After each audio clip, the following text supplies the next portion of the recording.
నమస్తే. అందరూ బాగున్నారా? నా పేరు Sahithi. Internationally certified yoga trainer and nutritionist. నేను కూడా తొందరలో క్లాసెస్ స్టార్ట్ చేస్తున్నాను. ఇంట్రెస్ట్ ఉన్నట్టయితే కింద చూపిస్తున్న నెంబర్‌కి మెసేజ్ చేయగలరు. సో, ఈరోజుటి టాపిక్ ఏంటి అంటే యోగా ఫర్ నీ పెయిన్స్. ఈ నీస్ పెయిన్ అనేది ఈ మధ్యలో చాలా మందిని వేధిస్తున్న సమస్య.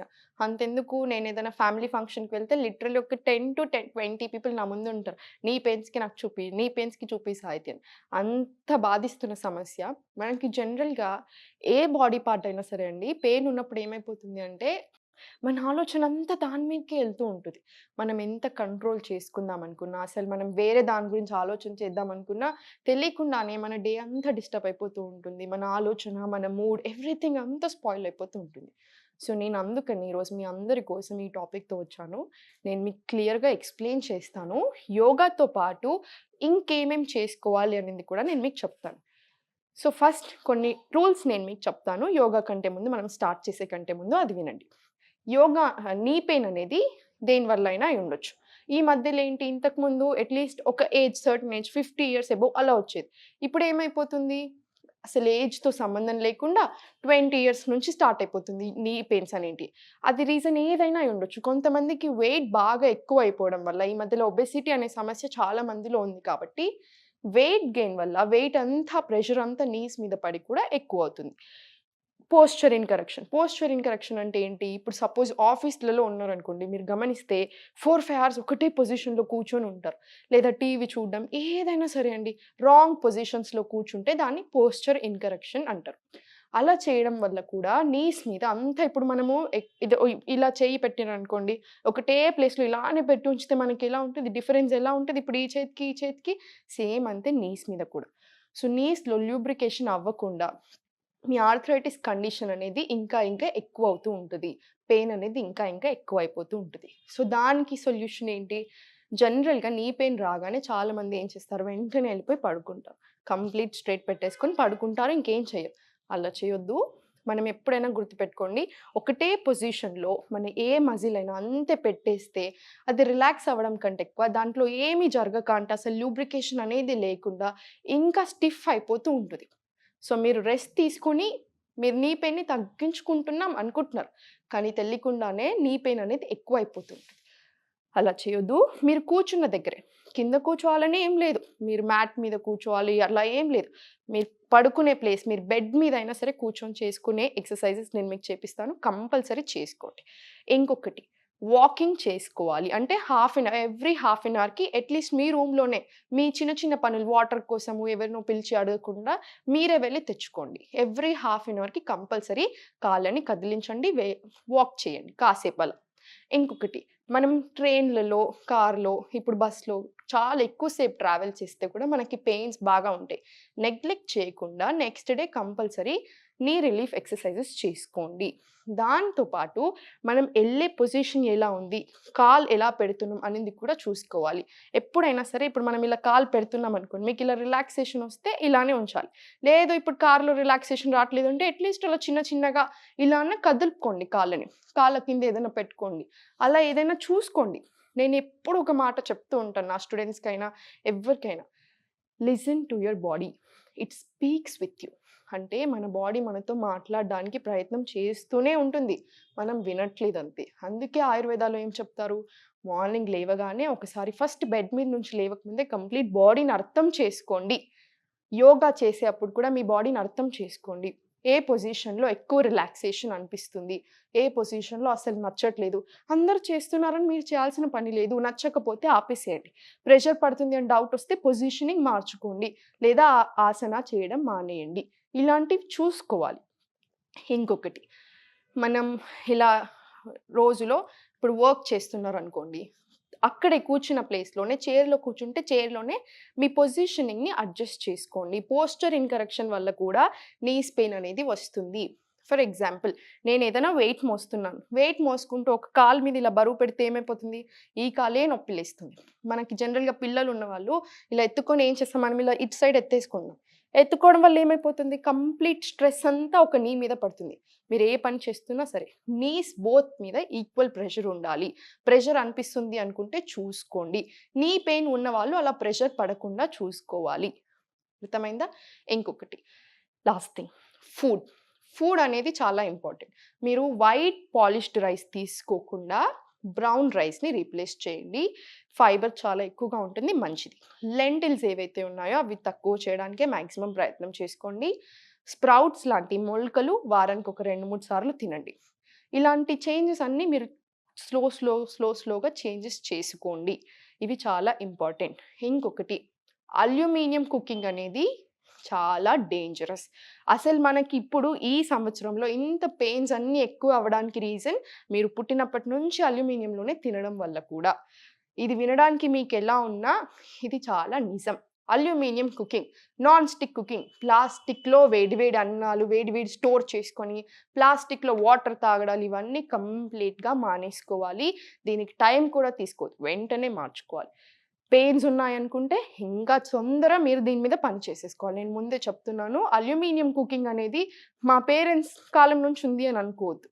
1947లో ఫ్రీడమ్కి ముందు, మనకి ఇంకా ఫ్రీడమ్ రాకముందు బ్రిటిషర్స్ వాళ్ళు మన ఇండియన్స్ ఎవరైతే ఫ్రీడమ్ ఫైటర్స్ ఉన్నారో వాళ్ళని ఇబ్బంది పెట్టడానికి తీసుకొచ్చిన కాన్సెప్ట్ అల్యూమినియం కుకింగ్. అల్యూమినియంలో వండి అల్యూమినియంలో వేడి అన్నం పెడితే అల్యూమినియం ఉన్న మొత్తం క్యారెక్టరిస్టిక్స్ అంతా ఏమైపోతుంది, మనం తినే ఫుడ్లో వచ్చేస్తుంది. అలా వస్తే జల్దీ బాధలతో చనిపోవాలి అన్న ఉద్దేశంతో బ్రిటిషర్స్ మన అల్యూమినియంని తీసుకొని వచ్చారు. వాళ్ళు వెళ్ళిపోయారు, మనం ఇంకా అవే వాడుకుంటున్నాం. అస్సలు వద్దు. ఇంకొకటి, ప్రాసెస్డ్ ఫుడ్స్, ఆయిల్ ఫుడ్స్. అసలు జనరల్గా మంచి సన్ఫ్లవర్ ఆయిల్ వాడితేనే కొంతమందికి పడదు మోకాల నొప్పులను. అలాంటిది ప్రాసెస్డ్ ఫుడ్స్, ఏదేదో ఆర్టిఫిషియల్ కెమికల్స్, ఇవన్నీ చాలా చాలా అగ్రివేట్ చేస్తాయి పెయిన్స్ని, స్టిఫ్నెస్ చాలా ఎక్కువ పెంచుతాయి. సో ఇవన్నీ జంక్ ఫుడ్స్, ప్రాసెస్డ్ ఫుడ్స్ అయితే కంప్లీట్ అవాయిడ్ చేసుకోండి. మీరు ఆయుర్వేద ప్రకారం వెయిట్ లాస్కి అయినా కూడా ఇది చాలా ఇంపార్టెంట్. 3 పూటలు మీరు తిన్నా, 2 పూటలు తిన్నా, ఏ పూటకు ఆ పూటనే వేడిగా వండుకొని తినాలి. 3 గంటల లోపే తినేసేయాలి వంట చేసుకున్నాక. ఆయుర్వేదాలో ఇది one of the important rules, ఇది మర్చిపోదు. Last and final rule, stress, negative emotions. ఇది వినడానికి మీకు కొత్తగా ఉన్నా, మనం కోపం వచ్చినప్పుడు మీకు ఏమనిపిస్తుంది, ఒళ్ళంతా ఇలా బిగబట్టుకున్నట్టు అనిపిస్తుంది, రెడ్నెస్ వచ్చేస్తుంది, ఏదో అంత స్టిఫ్నెస్. ఆ స్టిఫ్నెస్సే, మైండ్లో ఉన్న స్టిఫ్నెస్ మోకాళ్ళలో మీకు ఏదైతే బాడీ పెయిన్ ఉందో అది ఇంకా ఎక్కువ చేస్తుంది. సో దీన్ని కంట్రోల్ చేసుకుంటేనే దీని మీద కూడా ఎఫెక్ట్ ఉంటుంది. సో కంపల్సరీ అట్లీస్ట్ ప్రాణాయామ అయినా చేసుకోండి. కూర్చున్న దగ్గరే ప్రాణాయామ, ఓం మంత్ర చేసుకోండి, ఎంత రిలాక్సేషన్ వస్తుంది. సో ఇవన్నీ రూల్స్ పాటిస్తూ ఏం ఆసనాలు చేయాలి అనేది నేను మీకు చెప్తాను. ఇప్పుడు ఇలా కూర్చున్న దగ్గరే ఇలా 2 కాళ్ళని కంప్లీట్ స్ట్రైట్ పెట్టేసుకొని, ఇప్పుడు ఈ 2 చేతులు ఇలా పెట్టుకుంటారా ఇలా అనేది మీ ఇష్టం, మీకు కంఫర్టబుల్ ఉండాలి. ఎప్పుడైనా మనం ఏం చేస్తున్నా ఎస్పెషల్లీ పెయిన్ రిలీఫ్ కోసం చేస్తే మనకి చాలా కంఫర్ట్ ఉండాలి. అందుకని ఇలా 2 చేతులు. ఇప్పుడు ఈ 2 కాళ్ళని toes in, toes out, toes in, out, in, out, ఇలా ఒక 10 టైమ్స్ చేసుకోండి. ఇప్పుడు ఇదే కాలుని ఇక్కడ పట్టుకున్నా సరే, ఇక్కడ పట్టుకున్నా సరే, అది మీ కంఫర్ట్. ఇలా పట్టుకొని ఇలా కంప్లీట్ ఒకసారి దగ్గరికి కంప్లీట్ స్ట్రైట్. 1 2 మీరు బ్రెత్ వర్క్ యాడ్ చేసుకోవచ్చు. Inhale and exhale, inhale, exhale, again ఇలా కంప్లీట్ స్ట్రైట్. మొత్తం స్టిఫ్ ఉండాలి. ఎప్పుడైనా సరే బెండింగ్స్ అనేది, వంచడాలు అనేది చేయకూడదు. ఆసనాలు చేసేటప్పుడు 2 స్ట్రైట్ ఉంచుకోవాలి. సేమ్ ఇదే లెగ్ మీద ఇలా దగ్గరికి, ఎక్స్హేల్, అగైన్ ఎక్స్హేల్. ఇది ఒక 10 to 20 టైమ్స్ ఈచ్ లెగ్ మీద చేసుకోండి. డేలో మీకు ఎప్పుడు రిలాక్సేషన్ కావాలి అనిపించిన ప్రతిసారి మీరు ఇవన్నీ చేసుకోవచ్చు. ఇప్పుడు ఇదే దాని మీద ఇలా వెనక చేతులు పెట్టేసుకొని కంప్లీట్ స్పైన్ స్ట్రైట్ పెట్టుకొని, ఈ లెగ్స్ కంప్లీట్ స్ట్రైట్ పెట్టేసుకొని ఇలా up down, down, up down, up down. 2 కాళ్ళు ఒకసారి ఇలా పైకి కిందికి కంప్లీట్ రిలాక్సేషన్ కోసం, లూబ్రికేషన్ పెరగడానికి, గుజ్జు పెరగడానికి, అలాగా ఇదంతా ఇలా ఇలా ఇలా ఒకసారి దులిపేసుకొని మళ్ళీ ఒకసారి ఇలా కంప్లీట్ ఇంటర్లాక్ చేసేసుకొని కింద సర్కిల్ రొటేషన్స్ 1 2 కంప్లీట్ స్ట్రైట్ చేసేసుకోండి. మినీ అనేది ఇక్కడ కాదు, ఇక్కడ కంఫర్టబుల్ ఉంది అనుకుంటే ఇలా, మీకు ఎక్కడ కంఫర్టబుల్ అనిపిస్తే అలా ఇలా. మళ్ళీ యాంటీ క్లాక్ వైజ్ కంప్లీట్ నీ స్ట్రైట్ చేసేసుకోండి, చాలా రిలాక్సేషన్ ఉంటుంది. సేమ్ ఈ లెగ్ మీద కూడా same 1 2 3 anti clock wise same ఇలా సేమ్ కంప్లీట్ ఇలా పెట్టేసుకోండి లెగ్స్ని. ఎందుకు అంటే మన లెగ్స్ కంప్లీట్ మనకి స్ట్రెయిట్ ఉండాలి. లెగ్స్ మీద బరువు పడే ఆసనాలు చేయకూడదు. కొంతమంది స్క్వాట్స్ చేయమని చెప్తూ ఉంటారు, కాదు చేయొద్దు. ఎందుకంటే మీరు ఐడియల్ వెయిట్ లేకపోయినా బరువు ఎక్కువగా ఉన్నా మొత్తం స్క్వాట్ పొజిషన్ కొంచెం రాంగ్ ఉన్నా ఇంకా పెయిన్ ఎక్కువ అవుతుంది, అలా జరగనివ్వద్దు. సో కంప్లీట్ ఇలా పెట్టుకొని చేసుకోవాలి. మీరు ఇలా కింద దిండు పెట్టుకోండి, దిండు లేదా ఒక ఏదైనా మడత తీసుకొని దుప్పటిని అలా అయినా పెట్టుకోవచ్చు. ఇలా పెట్టుకొని ఈ రెండు మధ్యలో ఇలా గ్యాప్ తీసుకోండి. ఇలా గ్యాప్ తీసుకొని ఇలా మళ్ళీ స్ట్రైట్ ఇలా స్ట్రైట్ ఇలా ఇలా పెట్టేసుకొని సేమ్ ఇదే పొజిషన్లో ఒకసారి కంప్లీట్ స్ట్రైట్ మళ్ళీ down straight down straight down straight down. Slowly complete relax చేసేయండి. ఇలా మొత్తం రిలాక్సేషన్, కంప్లీట్ రిలాక్సేషన్. ఇప్పుడు ఈ లెగ్ని ఇలా కంప్లీట్ ఇలా పెట్టేసుకొని దగ్గరికి ఒక deep breath in, exhale straight, fold, exhale straight. One more time. ఇలా inhale, exhale, inhale, exhale. మీరు ఇంకొక మంచి విషయం ఏంటి అంటే హాట్ ప్యాక్స్ ఉంటాయి కదా, మీకు ఇక్కడ పెయిన్ అనిపిస్తున్నప్పుడు హాట్ ప్యాక్స్ కూడా పెట్టుకోవచ్చు, చాలా రిలాక్సేషన్ వస్తుంది. కోల్డ్ ప్యాక్స్ ఎప్పుడు పెట్టుకోవాలి అంటే స్వెల్లింగ్ అలా ఉన్నప్పుడు హాట్ ప్యాక్స్ పెట్టుకోకూడదు, ఇంకా ఎక్కువ అవుతుంది. కాబట్టి కోల్డ్ ప్యాక్స్ అంటే డైరెక్ట్ ఐస్ పెట్టేసుకోకండి, అలా మంచిది కాదు. సేమ్ హాట్ వాటర్ ఎలా అలా స్టోర్ చేసుకుంటామో సేమ్ కోల్డ్ వాటర్ కూడా స్టోర్ చేసేసుకొని కోల్డ్ ప్యాక్స్ అప్పుడు మంచిది.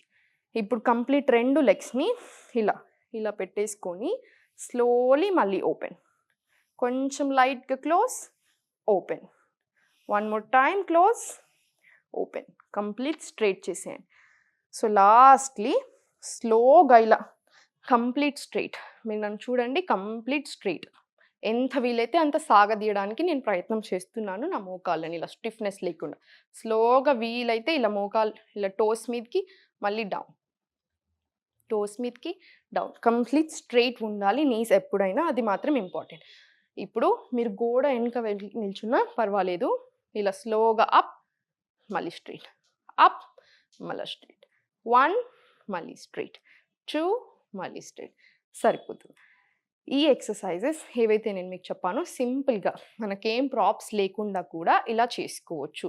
సో మీరు ఇవి రోజులు ఎన్నిసార్లు చేసుకోవాలి అనేది మీ ఇష్టం, మీ టైంని బట్టి. మీకు ఎప్పుడెప్పుడు నొప్పులు అనిపిస్తున్నాయంటే రోజుకి ఒక 3-4 సార్లు చేసుకున్నా సరిపోతుంది. ఇలాంటి ఫాలో అవ్వండి. లూబ్రికేషన్ కోసం లైట్గా గీ వేసుకొని తినండి, తినేప్పుడు కొంచెం నెయ్యి వేసుకొని తినండి, అప్పుడు కూడా లూబ్రికేటింగ్ బాగుంటుంది. ఇలాంటి మంచి మంచి వీడియోస్ కోసం సుమన్ టీవీ వాళ్ళకి కూడా సబ్స్క్రైబ్ చేసుకొని పెట్టుకోండి. మేము ఎప్పుడు మంచి మంచి టాపిక్స్తో మీ ముందు వస్తూ ఉంటాం. ధన్యవాదాలు.